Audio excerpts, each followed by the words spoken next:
그녀는 결국 그 벤치 위에서 피를 흘리며 죽어갔습니다. 30년간 매일 같은 자리에 오지 않는 버스를 기다리며 손에 쥔 손수건에는 단 하나의 날짜만 적혀 있었죠. 5월 17일 197번 버스. 그리고 CCTV에 찍힌 충격적인 장면. 누군가 그녀를 밀치는 순간과 함께 들려온 남자의 목소리. 그만 기다리라고. 도대체 이 여자는 누구를 기다렸던 걸까요? 그리고 왜 30년이라는 세월을? 지금부터 여러분께 들려드릴 이야기는 실화를 바탕으로 한 기다림과 용서에 관한 이야기입니다. 1장. 벤치 위의 죽음. 2024년 11월 서울 외곽의 한 버스 정류장. 새벽 5시 47분 첫 버스가 도착하기 직전의 시간이었습니다. 출근길 행인이 발견한 것은 벤치 위에 쓰러진 한 여자의 시신이었죠. 회색 카디건과 낡은 스카프를 두른 그녀는 마치 잠든 것처럼 고요했습니다.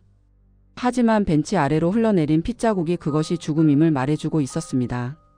경찰이 도착했을 때 가장 먼저 눈에 띈 것은 그녀의 손에 꼭 쥐어진 낡은 손수건이었습니다. 펼쳐보니 희미한 글씨로 이렇게 적혀 있었죠. 5월 17일 197번 버스. 단 하나의 날짜와 버스 번호. 그게 전부였습니다. 신원을 알 수 있는 게 전혀 없습니다. 젊은 형사가 말했습니다. 지갑도 신분증도 휴대폰도 없어요. 옷에 달린 택도 다 뜯어져 있고요. 그때 누군가 다급하게 소리쳤습니다. 저기요. CCTV 영상 좀 보세요. 모두가 노트북 화면 앞으로 모여들었습니다. 새벽 5시 32분의 영상. 어둠 속에서 한 남자의 실루엣이 다가옵니다. 그는 벤치에 앉아있던 여자에게 무언가 말을 건넵니다. 여자는 고개를 저었습니다. 남자는 다시 말했습니다.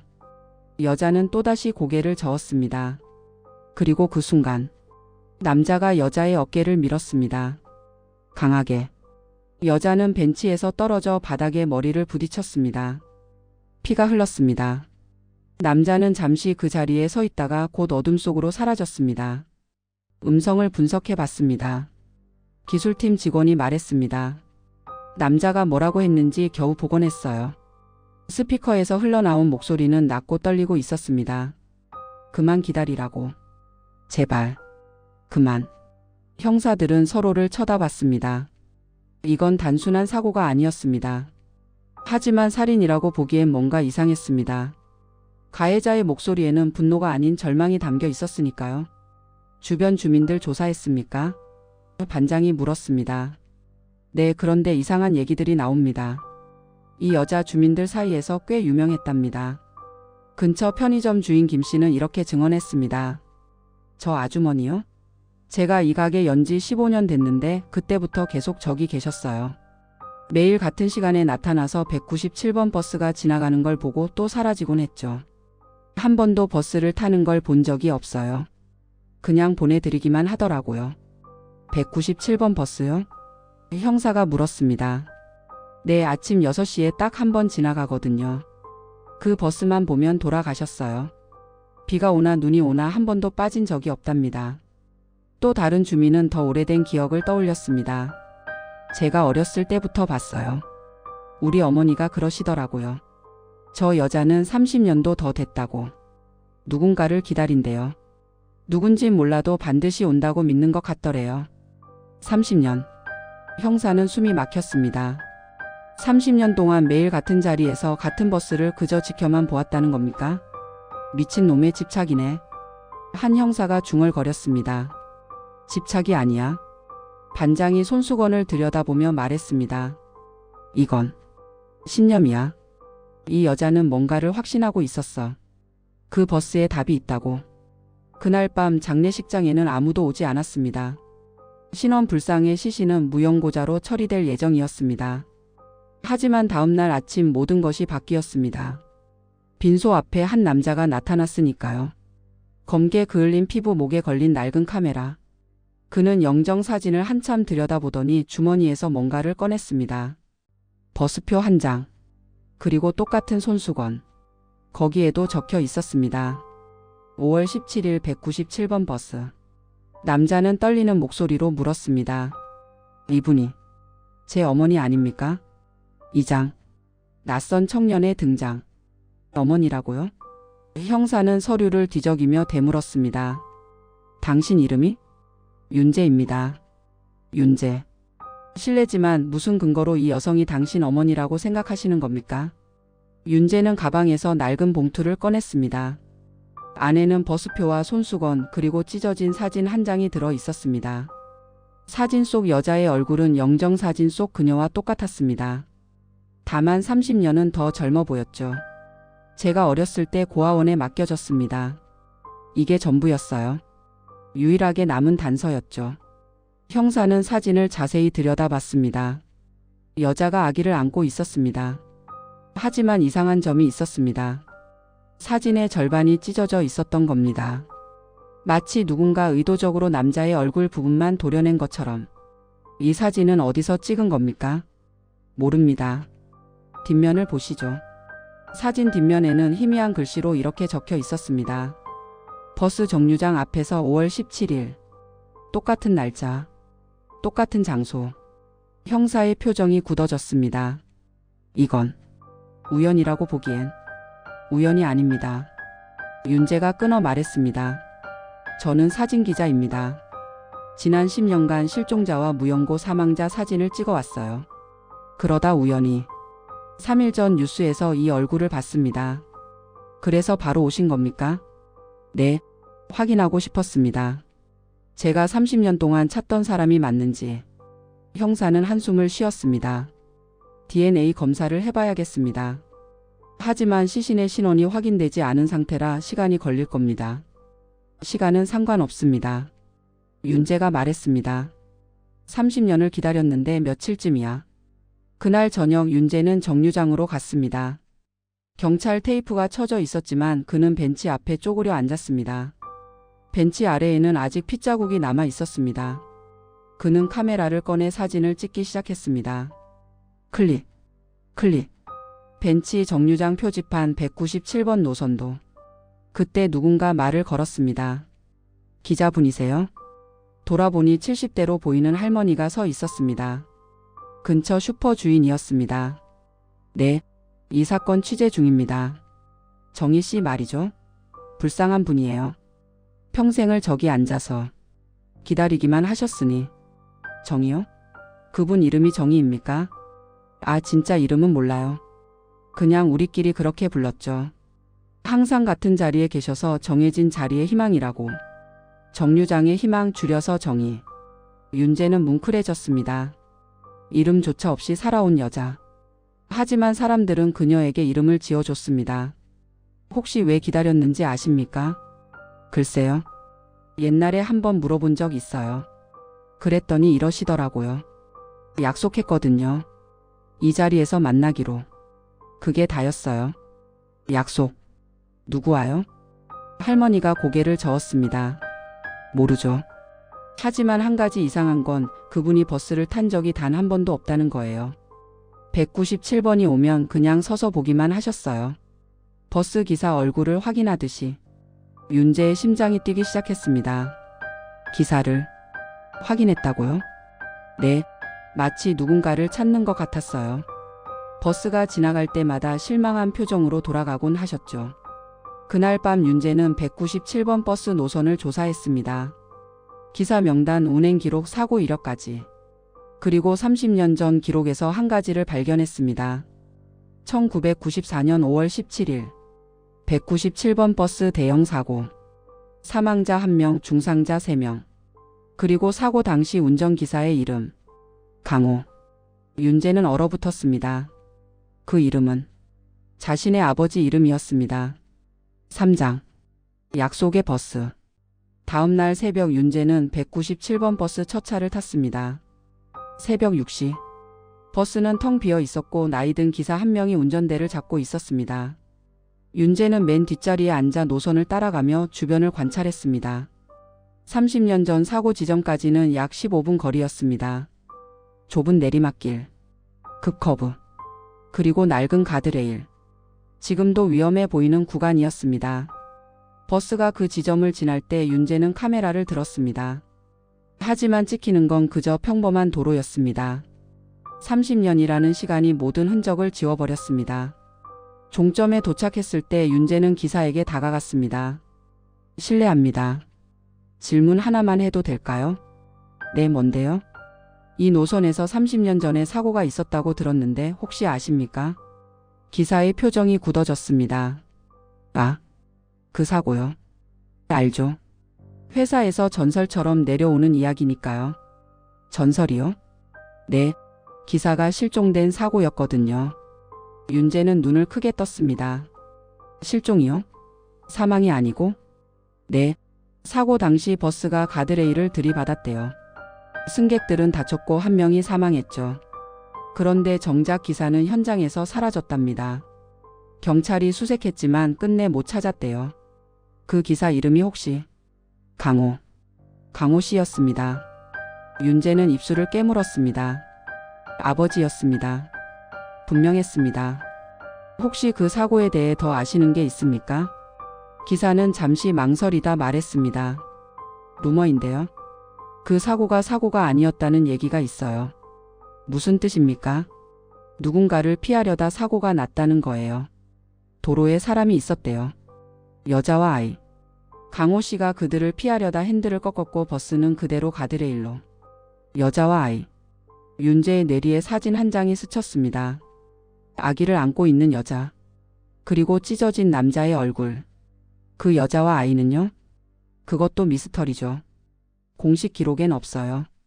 하지만 목격자들은 분명히 봤대요. 도로 한가운데 서 있던 여자와 아기를. 윤재는 손이 떨렸습니다. 퍼즐 조각들이 맞춰지기 시작했습니다. 30년 전 5월 17일. 버스 정류장에서 찍은 사진. 도로에 나타난 여자와 아기. 그리고 사라진 기사. 혹시 강호 씨에 대해 더 아시는 분 있습니까? 기사는 고개를 끄덕였습니다. 도춘 씨. 당시 197번 노선 선배 기사셨어요. 은퇴하셨지만 가끔 차고지에 놀러 오세요. 오늘 오신다고 들었는데. 1시간 후 윤재는 차고지 구석 벤치에 앉아있는 도춘을 만났습니다. 79세, 기름때 묻은 손과 낡은 운전모자. 그는 젊은 시절 사진을 보며 옛 기억에 잠겨 있었습니다. 도춘 씨입니까? 강호 씨에 대해 여쭤보고 싶은데요. 도춘은 윤재를 쳐다봤습니다. 그리고 그의 얼굴을 한참 들여다보더니 중얼거렸습니다. 닮았네.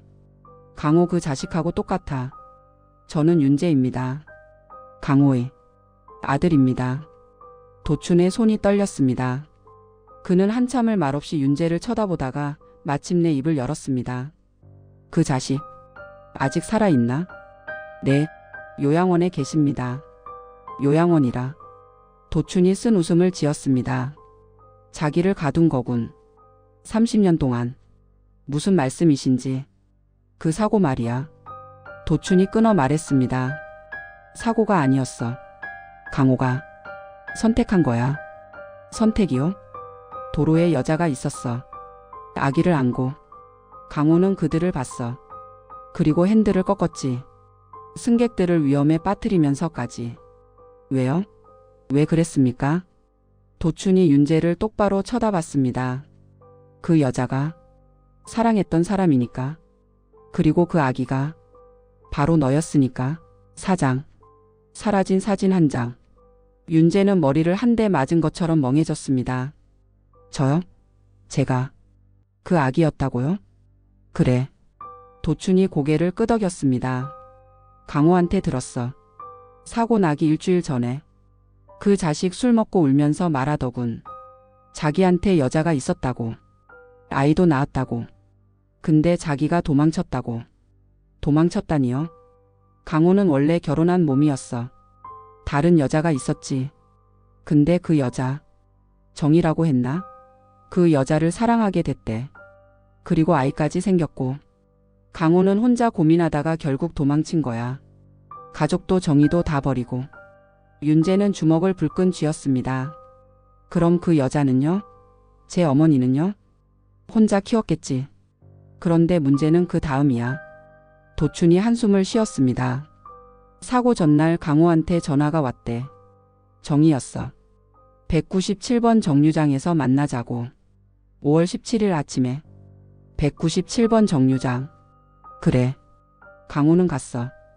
첫 차 시간에 버스를 몰고 그 정류장에 섰지. 그리고 정희를 봤어. 아기를 안고 서 있는 정희를. 윤재의 가슴이 쿵쿵 뛰었습니다. 강호는 차를 세웠어. 내려서 뭔가 말하려고 했지. 근데 정희가 먼저 말했대. 이 아이를 키울 수 없어. 당신이 데려가. 그러면서 아기를 너를 건네려고 했어. 그래서요? 강호는 받지 않았어. 도망쳤지. 다시 버스에 올라타서 그냥 출발해 버렸어. 윤재는 숨이 막혔습니다. 제 어머니는 저를 버스 정류장에 두고 간 겁니까? 아니. 도춘이 고개를 저었습니다. 정희는 포기하지 않았어. 강호를 따라 도로로 뛰어들었지. 제발 이 애만이라도 데려가라고 소리치면서. 그 순간이었습니다. 버스가 커브를 돌 때 강호는 백미러로 정희를 봤습니다. 아기를 안고 도로 한가운데 서 있는 정희를. 그녀의 눈에는 절망이 가득했습니다. 강호는 브레이크를 밟았습니다. 하지만 내리막길 빗길. 버스는 미끄러졌습니다. 정희를 피하려고 핸들을 꺾었습니다. 버스는 가드레일을 들이받았습니다. 정희는 길 아래로 떨어졌어. 아기를 안고. 버스도 반쯤 떨어졌고. 승객들은 비명을 질렀지. 강호는 살았어. 어떻게든 기어 나왔어. 그리고 정희를 찾았지. 도춘의 목소리가 떨렸습니다. 정희는 살아 있었어. 피투성이었지만. 그리고 아기를. 너를 꼭 안고 있었어. 죽을 힘을 다해서. 강호는 아기를 빼냈어. 다행히 넌 멀쩡했어. 정희가 자기 몸으로 받쳐줬거든. 제 어머니는요? 정희는 강호를 봤어. 그리고 마지막으로 말했대. 이 애를 부탁해. 잘 키워줘. 그리고 뭐라고 했는지 아나? 윤재는 대답할 수 없었습니다. 미안해. 내가 당신을 힘들게 했지. 그게 마지막이었어. 윤재는 눈물을 참을 수 없었습니다. 그 다음은요? 아버지는 뭘 했습니까? 도춘이 쓰디쓴 표정을 지었습니다. 강호는 도망쳤어. 또 아기를.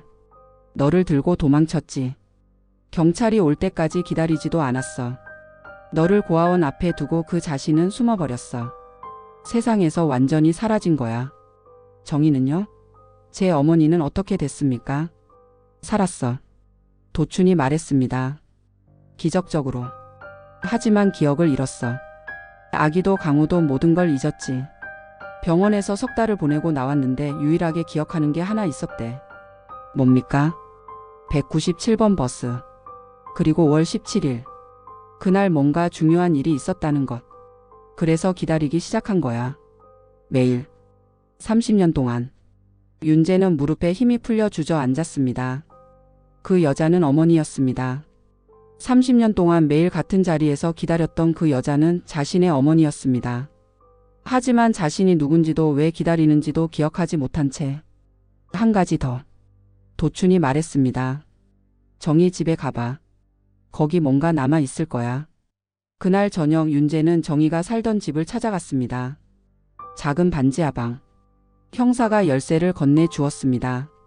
집 안은 텅 비어 있었습니다. 가구라곤 낡은 이불 하나, 작은 옷장 하나뿐이었습니다. 윤재는 서랍을 열었습니다. 그리고 찾았습니다. 사진 한 장. 찢어진 사진. 하지만 이건 윤재가 가진 사진의 나머지 반쪽이었습니다. 떨리는 손으로 두 조각을 맞췄습니다. 완성된 사진 속에는 세 사람이 있었습니다. 아기를 아는 정희. 그 옆에 서서 웃고 있는 강호. 그리고 배경에 보이는 197번 버스 정류장. 뒷면에는 두 줄의 글씨가 있었습니다. 우리 가족. 1994년 5월 10일. 다음 주에 다시 여기서 만나자. 약속. 윤재는 그 자리에 주저앉아 울었습니다. 5장. 살아있는 죄인. 다음 날 윤재는 요양원을 찾아갔습니다. 평온의 집. 간판이 붙은 3층 건물이었습니다. 접수처에서 강호의 방 번호를 확인하고 윤재는 복도를 걸었습니다. 각 방마다 노인들이 창밖을 바라보거나 휠체어에 앉아 졸고 있었습니다. 215호. 문을 열자 침대에 누워있는 한 노인이 보였습니다. 강호. 68세. 윤재는 30년 만에 아버지를 마주했습니다. 아버지. 강호는 천천히 고개를 돌렸습니다. 흐릿한 눈동자가 윤재를 후었습니다. 하지만 알아보는 기색이 없었습니다. 누구시죠? 윤재입니다. 아버지 아들. 강호는 잠시 멍하니 있다가 고개를 저었습니다. 나 아들 없어요. 착각하신 것 같은데. 30년 전에 버렸잖아요. 고아원 앞에. 강호의 얼굴이 굳어졌습니다. 손이 떨리기 시작했습니다. 무슨 소리를? 윤재는 사진을 꺼냈습니다. 맞춰진 사진. 강호는 그것을 보는 순간 침대 난간을 움켜잡았습니다. 이건 기억나시죠? 1994년 5월 17일 197번 버스. 그리고 도로에 서 있던 여자. 닥쳐. 강호가 소리쳤습니다. 나가. 당장 나가. 정희가 죽었어요. 윤재가 차갑게 말했습니다. 일주일 전에 버스 정류장 벤치에서 30년 동안 당신을 기다리다가. 강호는 얼굴을 손으로 가렸습니다. 어깨가 떨렸습니다. 죽었다고. 정희가. 30년이에요. 30년 동안 매일 같은 자리에서 197번 버스를 기다렸어요. 당신이 돌아올 거라고 믿으면서. 기억도 못하면서. 기억을 못해? 네. 사고 후유증으로 기억을 잃었대요. 아기도 당신도 전부. 그런데도 몸이 기억했나 봐요. 그날의 약속을. 강호는 흐느끼기 시작했습니다. 30년 동안 참아왔던 무언가가 터져 나왔습니다.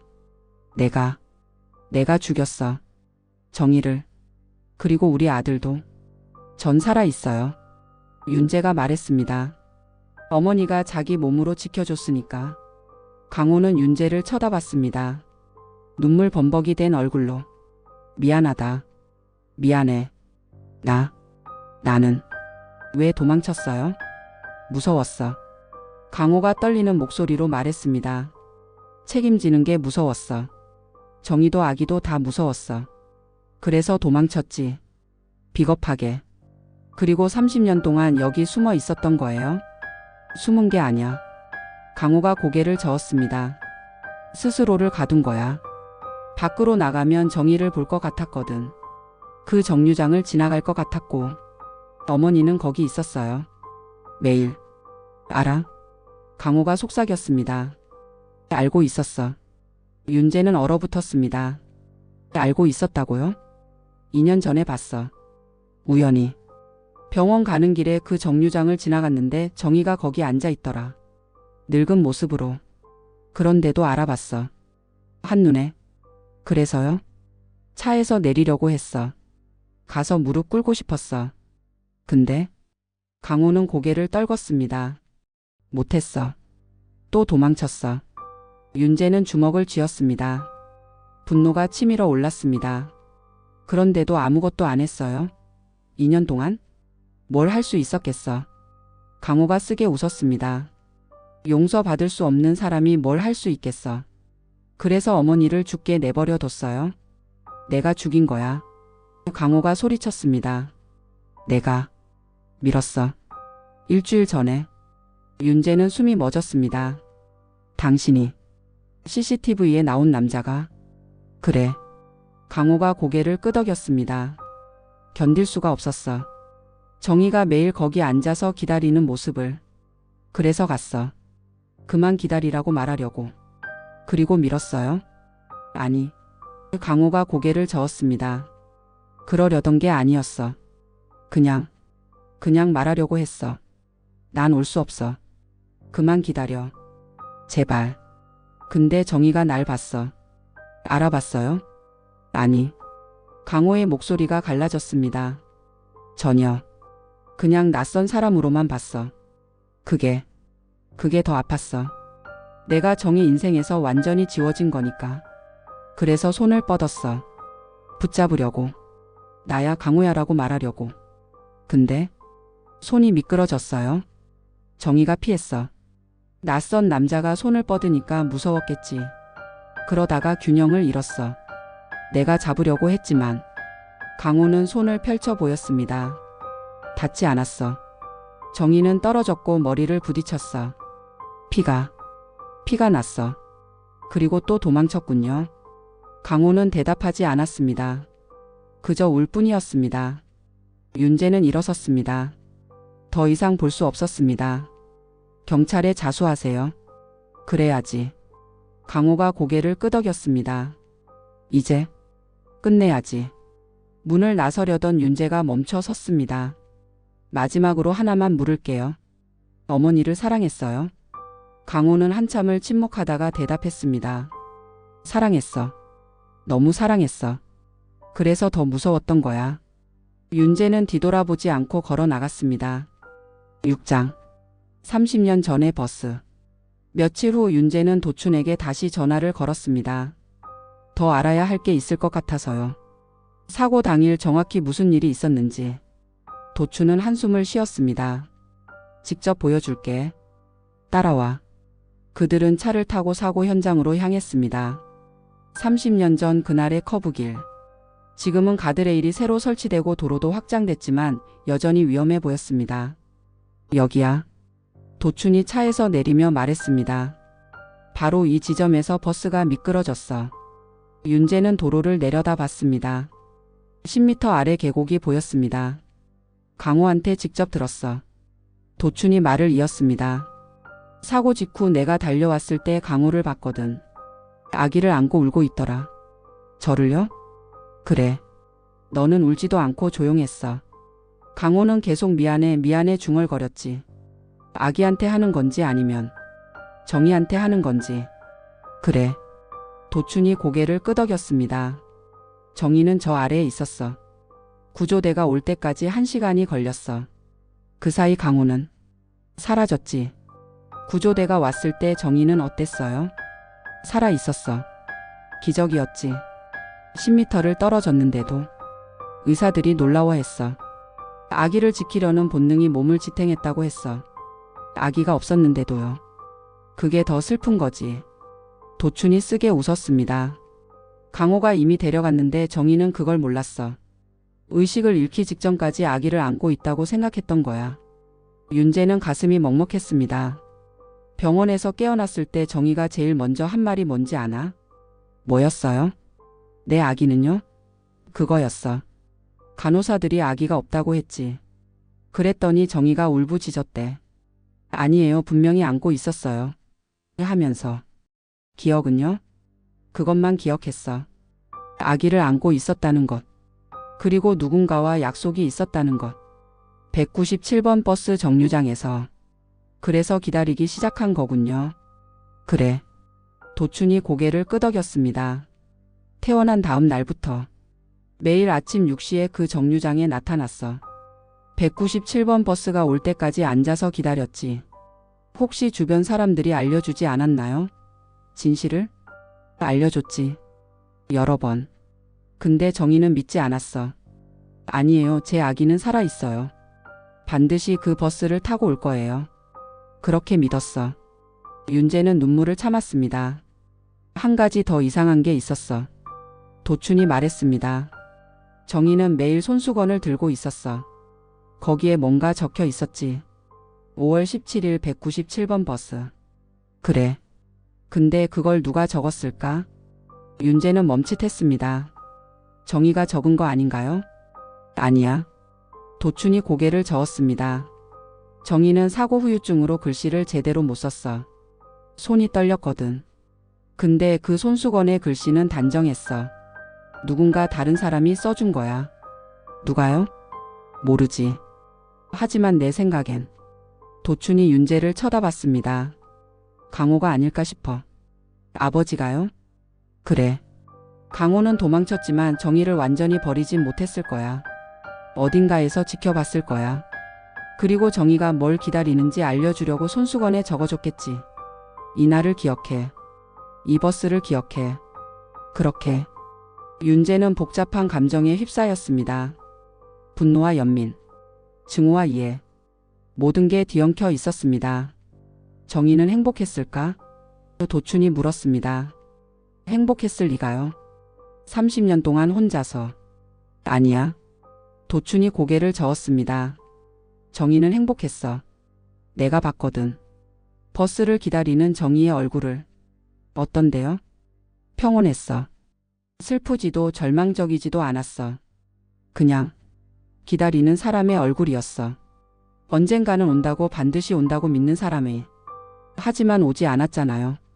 왔어. 도춘이 윤재를 쳐다봤습니다. 너라는 형태로. 30년 만에. 윤재는 말문이 막혔습니다. 정희가 기다린 건 강호가 아니었을지도 몰라. 도춘이 계속 말했습니다. 아기였을 거야. 자기가 목숨 걸고 지킨 아기. 그 아기가 살아있다는 걸 확인하고 싶었던 거지. 그럼 제가 갔어야 했는데. 넌 몰랐잖아. 도춘이 윤재의 어깨에 손을 얹었습니다. 이건 내 잘못이 아니야. 그럼 누구 잘못입니까? 도춘은 한참을 생각하다가 대답했습니다. 아무도. 그리고 모두. 인생이 원래 그런 거야. 그날 밤 윤재는 정류장 벤치에 앉아 있었습니다. 어머니가 30년 동안 앉아 있던 바로 그 자리에. 6시가 되자 197번 버스가 왔습니다. 문이 열렸습니다. 기사가 윤재를 쳐다봤습니다. 안 타세요? 윤재는 고개를 저었습니다. 기다리는 중입니다. 누구를요? 윤재는 대답하지 않았습니다. 버스는 떠났습니다. 윤재는 그 자리에 앉아 하늘을 올려다봤습니다. 어머니. 그가 속삭였습니다. 접니다. 당신 아들. 바람이 불었습니다.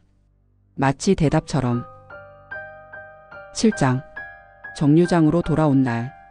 일주일 후 비가 내렸습니다. 윤재는 우산도 쓰지 않고 정류장 벤치에 앉아 있었습니다. 주머니에서 녹음기를 꺼냈습니다. 요양원에서 강호를 마지막으로 만났을 때 몰래 녹음한 것이었습니다. 재생 버튼을 눌렀습니다. 강호의 목소리가 흘러나왔습니다. 윤재야. 내가 이걸 듣고 있다면 아마 난 이미 자수했을 거야. 이제 남은 시간이 얼마 없으니까 마지막으로 해줄 말이 있어. 빗소리와 함께 강호의 목소리가 울렸습니다. 정희를 처음 본 건 이 정류장이었어. 25년 전, 아니 35년 전이었나. 나는 버스 기사였고 정희는 매일 같은 시간에 버스를 타는 승객이었지. 처음엔 그냥 인사만 나눴어. 안녕하세요, 안녕히 가세요, 그 정도. 윤재는 녹음기를 꼭 쥐었습니다. 근데 어느 날 정희가 버스에서 울고 있더라. 창밖을 보면서 조용히. 나는 궁금했어. 종점에서 내릴 때 물어봤지. 무슨 일 있으세요? 정희는 웃으면서 대답했어. 아무것도 아니에요. 그냥 혼자라는 게 가끔 힘들어서요. 빗물이 윤재의 뺨을 타고 흘러내렸습니다. 그날부터 우리는 이야기하기 시작했어. 처음엔 날씨 얘기, 뉴스 얘기. 그러다 점점 깊은 얘기들. 정희는 혼자 살고 있었어. 가족도 없고 친구도 없고. 나는 결혼했지만 불행했어. 아내는 날 사랑하지 않았고 나도 아내를 사랑하지 않았어. 강호의 목소리가 떨렸습니다. 사랑에 빠진 건 어느 순간이었어. 정희가 웃을 때, 정희가 창밖을 볼 때, 정희가 내 이름을 부를 때. 모든 순간이 사랑이었어. 그리고 정희도 나를 사랑한다는 걸 알았어. 우리는 틀렸어. 알면서도 멈출 수 없었어. 윤재는 눈을 감았습니다. 내가 태어났을 때 나는 세상에서 가장 행복한 사람이었어. 동시에 가장 비겁한 사람이기도 했지. 아내에게 말할 용기가 없었거든. 그래서 도망쳤어. 정희에게도 너에게도 말하지 않고. 그게 내 인생 최악의 선택이었어. 강호가 숨을 크게 들이쉬는 소리가 들렸습니다. 5월 17일 그날 정희가 전화했을 때 나는 알았어. 더 이상 도망칠 수 없다는 걸. 그래서 갔어. 버스를 몰고. 정희와 너를 만나러. 하지만 정희가 말했을 때, 이 아이를 키울 수 없어 라고 했을 때 나는 또 도망쳤어. 버스를 출발시켰지. 그리고 백미러로 봤어. 정희가 도로로 뛰어드는 걸. 윤재의 손이 떨렸습니다. 나는 브레이크를 밟았어. 하지만 늦었어. 핸들을 꺾었고 버스는 미끄러졌어. 정희는 떨어졌고 너를 안고. 나는 기어 나가서 너를 구했어. 정희는 날 봤어. 피투성이가 된 얼굴로 날 봤어. 그리고 말했어. 강호의 목소리가 갈라졌습니다. 강호 씨, 우리 아기 살아있죠? 나는 대답했어. 살아있어. 걱정 마. 정희는 웃었어. 피를 흘리면서도 웃었어. 다행이다. 그럼. 괜찮아. 그게 마지막이었어. 정희는 의식을 잃었고 나는 또 도망쳤어. 너를 안고. 빗소리가 더 거세졌습니다. 30년 동안 나는 너를 찾으려 했어. 어떤 고아원에 맡겨졌는지 어떻게 자랐는지. 근데 찾을수록 겁이 났어. 내가 날 미워할까봐. 당연히 미워해야 하는데 그게 무서웠어. 그래서 멈췄어. 찾는 것도 살아가는 것도. 그냥 요양원에 들어가서 기다렸어. 죽음을. 벌을. 강호가 한참을 침묵했습니다. 2년 전 정희를 다시 봤을 때 나는 너무 놀랐어. 30년이 지났는데도 정희는 그 자리에 있었어. 여전히 기다리고 있었어. 나는 차에서 내릴 수 없었어. 내가 나타나면 정희가 상처받을까봐. 내가 모든 걸 망칠까봐. 윤재는 주먹을 쥐었습니다. 그러다 일주일 전 뉴스에서 봤어. 정희가 매일 그 자리에서 기다린다고. 30년째. 나는 미쳐버릴 것 같았어. 내 때문에, 내 비겁함 때문에 정희가 인생을 낭비하고 있었으니까. 그래서 갔어. 제발 그만 기다리라고 말하려고. 강호의 목소리가 흐느껴 시작했습니다. 정희는 날 몰랐어. 당연하지. 30년이 지났고 기억도 없었으니까. 나는 말하려고 했어. 나예요, 강호예요. 그만 기다리세요. 전 올 수 없어요. 근데 손을 뻗는 순간 정희가 놀라서 뒤로 물러났어. 그리고 떨어졌어. 또 내 손이 닿지 않는 곳으로. 녹음기에서 울음소리가 흘러나왔습니다. 윤재야. 나는 내 아버지 자격이 없어. 정희의 사랑을 받을 자격도 없어. 하지만 한 가지만은 알아줬으면 해. 나는 너희를 사랑했어. 너무 사랑했어. 그래서 더 무서워서 더 비겁해서 모든 걸 망쳤어. 미안하다. 정말. 정말 미안하다. 강호의 마지막 말이 흘러나왔습니다. 정희에게 전해줘. 나는 널 미워하지 않는다고. 내가 살아있다면 그걸로 충분하다고. 그게 정희가 내게 했던 마지막 말이었어. 이제 나도 그 말을 할 수 있어. 윤재야, 나는 널 미워하지 않아. 내가 살아있다는 것, 그걸로 충분해. 녹음이 끝났습니다. 윤재는 한참을 그 자리에 앉아 있었습니다. 그때 197번 버스가 정류장에 멈춰 섰습니다. 문이 열렸습니다. 그리고 한 노인이 천천히 내려왔습니다. 강호였습니다. 두 사람은 빗속에서 마주 봤습니다.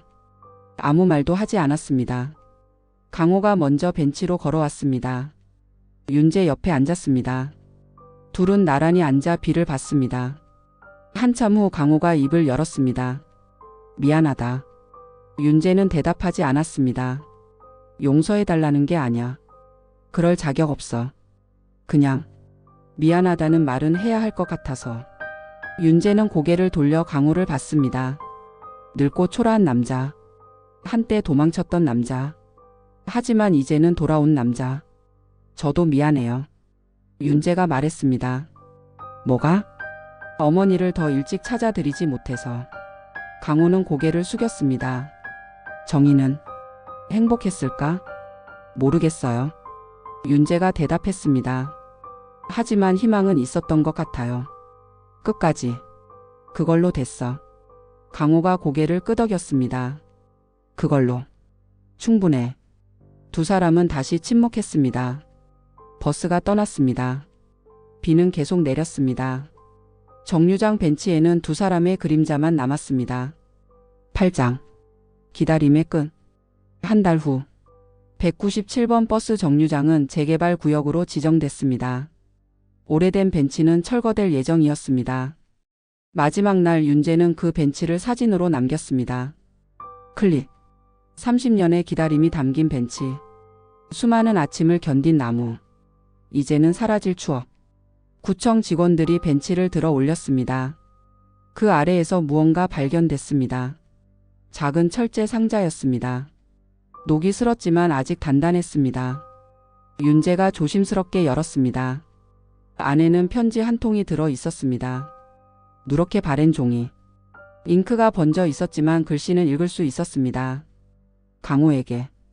이 편지를 읽고 있다면 당신은 돌아온 거겠죠. 얼마나 걸렸을까요? 1년? 10년? 아니면 더? 괜찮아요. 저는 기다릴 수 있어요. 매일 아침 이 자리에 앉아서 197번 버스를 볼 거예요. 당신이 운전하는 그 버스를. 언젠가는 당신이 내릴 거라고 믿어요. 우리 아기는 잘 있겠죠? 당신이 잘 키우고 있을 거라 믿어요. 제가 지키지 못한 아이를, 제가 안아주지 못한 아이를. 미안해요. 제가 약했어요. 도로에 뛰어든 것도 당신을 힘들게 한 것도. 하지만 후회하지 않아요. 왜냐하면 그 순간 저는 확신했거든요. 우리 아기가 살아있다는 걸. 당신이 구해줬어요. 알고 있어요. 당신이 아니었으면 우리 아기는 없었을 거예요. 고마워요. 정말 고마워요. 이제 제가 할 일은 기다리는 거예요. 당신이 돌아올 때까지. 우리 아기가 자라서 이 편지를 읽을 때까지. 그때까지 저는 여기 있을 거예요. 사랑해요, 강호 씨. 그리고 우리 아기 사랑해요. 언제나 이 자리에서 정희. 윤재는 편지를 읽으며 울었습니다. 주변 사람들도 함께 울었습니다. 정희는 알고 있었습니다. 모든 걸. 기억은 없었지만 마음은 알고 있었습니다. 아기가 살아있다는 것을. 누군가 구해줬다는 것을. 그래서 기다릴 수 있었던 겁니다. 30년이라는 긴 세월을. 그날 저녁 윤재는 강호를 찾아갔습니다. 요양원이 아닌 경찰서 유치장에서 만났습니다. 강호는 자수했고 재판을 기다리고 있었습니다. 편지 읽었어요. 윤재가 말했습니다. 강호는 고개를 들었습니다. 편지? 윤재는 편지를 유리창 너머로 보여줬습니다. 강호는 그것을 읽었습니다. 천천히. 한 글자 한 글자. 그리고 마지막 줄에 이르렀을 때 그는 무너졌습니다. 정희가 알고 있었어. 내 모든 걸. 내가 아기를 구한 걸. 그리고 사랑한다고 했어요. 끝까지. 강호는 얼굴을 손으로 가렸습니다. 어깨가 떨렸습니다. 나는 그럴 자격이. 어머니는 자격을 따지지 않았어요. 윤재가 말했습니다. 그냥 사랑했어요. 그게 전부였어요. 한참 후 강호가 고개를 들었습니다. 눈이 빨갛게 충혈되어 있었습니다. 윤재야. 내 아버지라고 불러도 될까?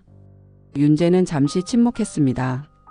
그리고 천천히 고개를 끄덕였습니다. 내 아버지. 강호는 울음을 터뜨렸습니다. 30년 동안 참았던 용서받지 못할 거라 생각했던 그 모든 죄책감이 눈물로 흘러나왔습니다. 그날 밤 윤재는 정류장 자리로 돌아왔습니다. 벤치는 이미 사라졌지만 그 자리는 여전히 있었습니다. 그는 카메라를 꺼내 마지막 사진을 찍었습니다. 빈자리. 하지만 그 자리는 비어 있지 않았습니다. 30년의 기다림이, 사랑이, 용서가 그곳에 남아 있었습니다. 윤재는 근처 벽에 사진 한 장을 걸었습니다. 복원한 가족 사진. 정희, 강호 그리고 아기 윤재. 세 사람이 웃고 있는 사진. 그 아래 작은 명패를 달았습니다. 정희의 자리. 1994-2024. 기다림은 끝났지만 사랑은 계속됩니다. 며칠 후 그 자리에 작은 표지판이 세워졌습니다. 이 자리에서 30년 동안 한 여인이 사랑하는 사람을 기다렸습니다. 그녀의 이름은 정희. 그녀의 이야기를 기억해 주세요. 사람들이 그 표지판 앞에서 멈춰 섰습니다. 사진을 찍었습니다. 꽃을 놓았습니다. 정희는 이제 무용고자가 아니었습니다. 모두의 기억 속에 살아 있었습니다. 6개월 후 윤재는 새 아파트에서 강호를 맞이했습니다. 형을 선고받았지만 집행유예를 받은 강호는 이제 윤재와 함께 살기로 했습니다. 적응될까? 강호가 물었습니다. 천천히 하면 돼요. 윤재가 대답했습니다.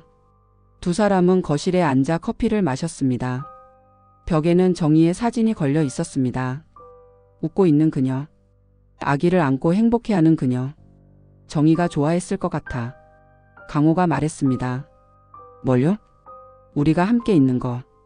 이렇게. 윤재는 웃었습니다. 그러게요. 그날 저녁 윤재는 옛 정류장 자리를 다시 찾았습니다. 이제는 새 건물이 들어서고 있었습니다. 하지만 그 벽에 걸린 사진과 표지판은 여전했습니다. 누군가 그 앞에 서 있었습니다. 젊은 여자였습니다. 그녀는 사진을 보며 무언가 생각에 잠겨 있었습니다. 안녕하세요. 윤재가 말을 걸었습니다. 여자가 돌아봤습니다. 아, 안녕하세요. 이 사진 유명하더라고요. SNS에서 봤어요. 그래요? 네. 기다림의 성지라고 불린대요.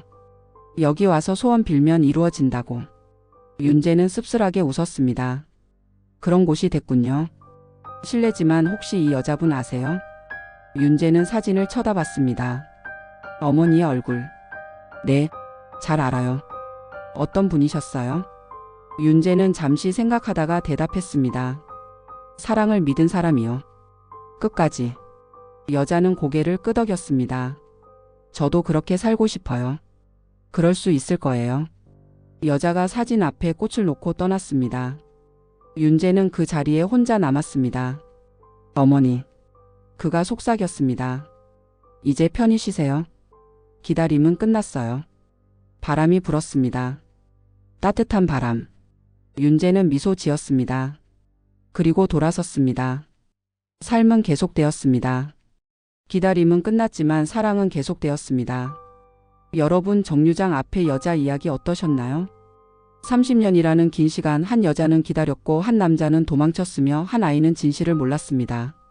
하지만 결국 그들은 만났습니다. 너무 늦었지만 그래도 만났습니다. 이 이야기가 우리에게 묻습니다. 당신은 무엇을 기다리고 있나요? 당신은 무엇에서 도망치고 있나요? 그리고 당신은 무엇을 용서하지 못하고 있나요? 기억하세요. 기다림에는 끝이 있습니다. 도망에도 끝이 있습니다.